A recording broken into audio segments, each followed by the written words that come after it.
Oi, pessoal, tudo bem com vocês? Para quem não me conhece, eu sou a Sofia Mota, eu sou estudante do terceiro ano de Medicina da UEL e através do meu canal, da minha conta do Instagram, eu converso bastante com os vestibulandos, dou dicas e falo sobre o vestibular da UEL, que é o vestibular que deu certo para mim, e dicas de estudo também para universitários, mostro o que eu faço no meu dia a dia.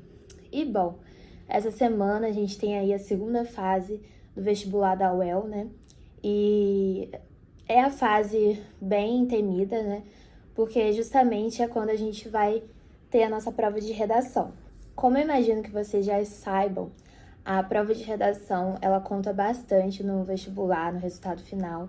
Foi a prova que com certeza me ajudou a ficar na posição que eu fiquei para o vestibular, porque eu consegui fechar a prova. E eu sempre gostei muito de redação, foi o que me iniciou assim no conteúdo sobre estudos. Para mim sempre deu bastante certo falar sobre isso nos meus canais de comunicação, as pessoas gostam bastante. Já ajudei bastante gente falando sobre isso. E hoje eu tô aqui para ajudar você que é candidato no vestibular da UEL, falando um pouco sobre essa prova, né, que ela é tão temida, mas que é super possível de ir bem. Eu tenho certeza aí que muita gente que tá me assistindo tá preparada para essa prova, tá se preparando há um tempo. E é uma prova que, como vocês sabem, né, exige mesmo essa preparação. Redação a gente só aprende escrevendo, treinando toda semana, pelo menos, e no vestibular da UEL não seria diferente.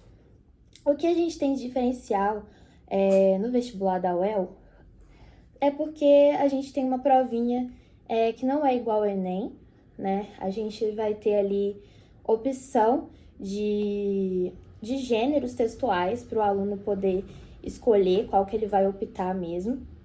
E quando você abre, eu tô aqui com o meu iPad, tendo uma colinha aqui.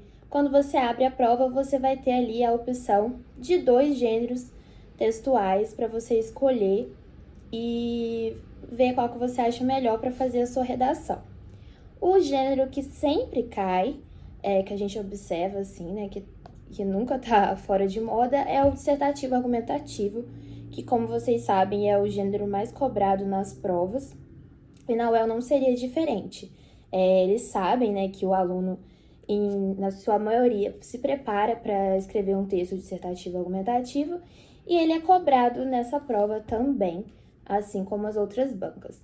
O que a gente tem de diferente por exemplo, quando eu vou comparar a prova da UEL da prova do Enem, do texto dissertativo argumentativo? Obviamente, vocês devem saber, a gente não vai precisar fazer proposta de intervenção na prova da UEL, é apenas você defender mesmo o seu argumento ali de uma forma coerente, simples, objetiva e que desenvolva um raciocínio bem redondo e crítico. Então, eu vou falar alguns pontos que eu já destaquei até no meu Instagram, mas que eu acho muito importantes.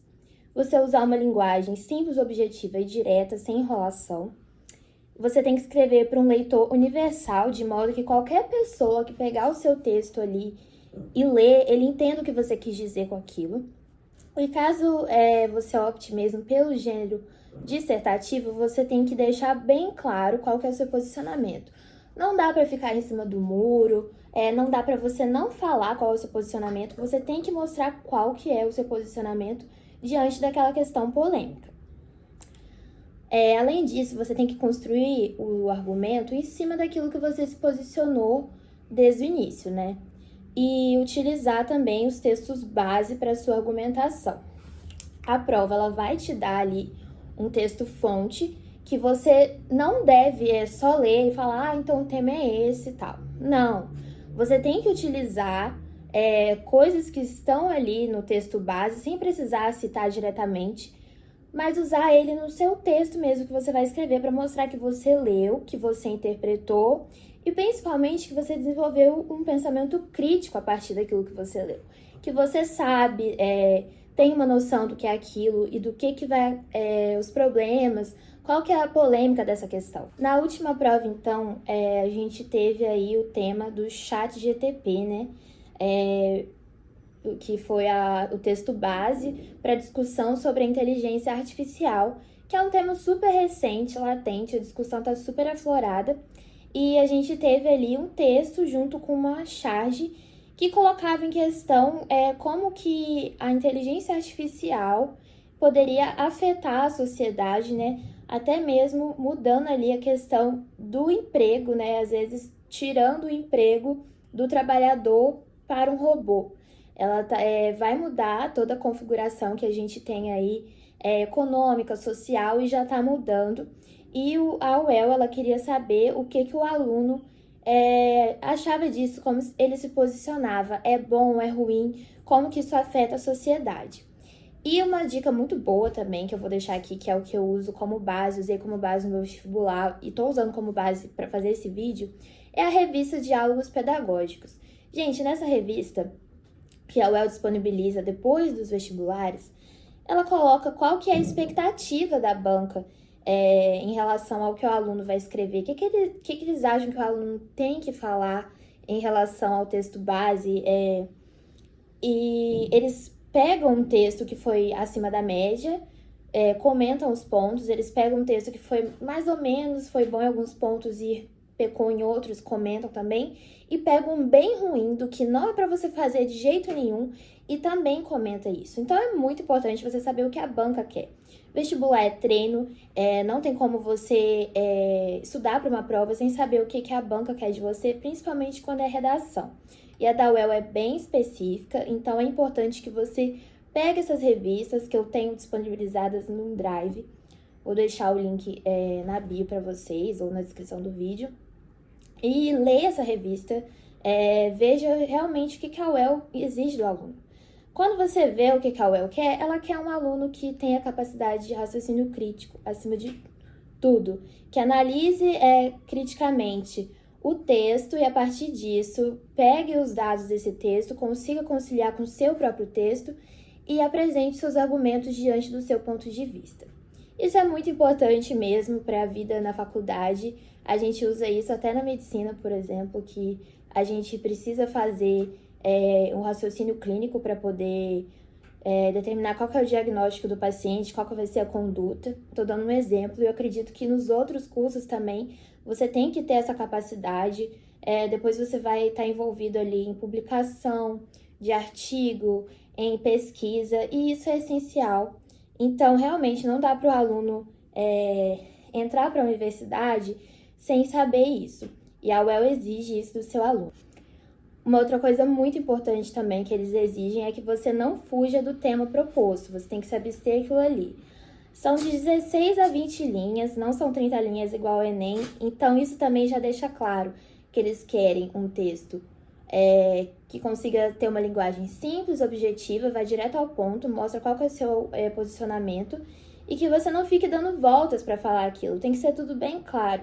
Eu pecava muito nesse ponto, eu costumava dar muita volta para falar das coisas, porque eu tinha muito repertório externo, eu queria, às vezes, colocar tudo ali, ou colocar uma coisa super difícil, e não. Na UEL pensa assim, eu tenho que ser simples, direto, objetivo, tem que qualquer pessoa pegar o meu texto e conseguir entender o que eu tô falando. Você também, obviamente, não pode esquecer de obedecer às regras gramaticais, né, a norma padrão. Isso aí já é esperado, eu acredito que vocês consigam fazer isso. E que você saiba realmente problematizar o assunto que está sendo proposto ali. Como, por exemplo, nesse da inteligência artificial, eles destacam, né, que o aluno deveria ali levantar as questões ali, por exemplo, que envolviam privacidade, ética e segurança, que é o que mais gira, são questões que estão em torno dessa inteligência artificial, né? Então, não dava para deixar de levantar essas questões e falar sobre os impactos que tem para a sociedade, que pode acarretar para a sociedade, como isso pode ser amenizado. Isso tudo tem que ser comentado, e vocês vão conseguir ver os detalhes desses comentários da UEL, da banca, nessa revista Diálogos Pedagógicos mesmo. E quando você tem ali o outro texto, a minha prova tem dissertativo e argumentativo, mas eu tô pensando, será que eu não opto por outro gênero? Será, gente? Quando eu fiz a prova, eu achei muito arriscado pra mim tentar fazer um gênero que não fosse o dissertativo e argumentativo, que era o que eu tava acostumada. Mas, às vezes, você ver ali e vai achar melhor, mais fácil você desenvolver um argumento no outro gênero textual. Eu vou dar o exemplo do ano passado, que foi apresentado uma tirinha para o aluno e tinha que, a partir dessa tirinha,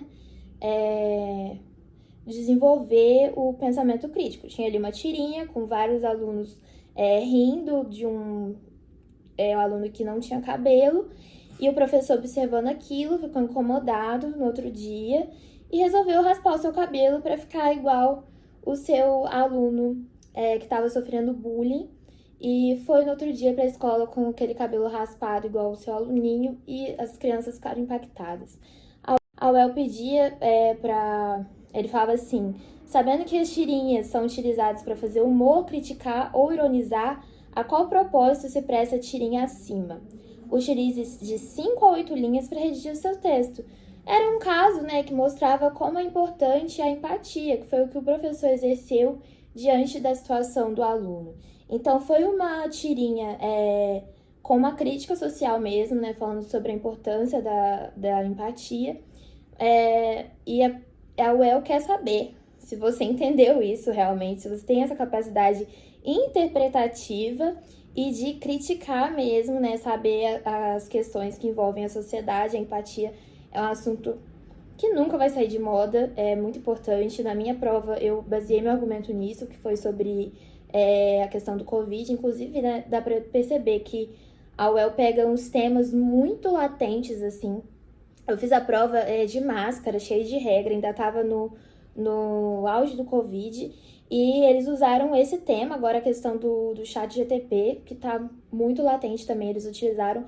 Então, outro ponto também, esteja atualizado sobre o que está acontecendo no mundo. Então, provavelmente eu iria no dissertativo argumentativo, foi o que eu fiz na minha prova, mas você fica à vontade, porque eu achei também, levando assim para a realidade do vestibulando, difícil de achar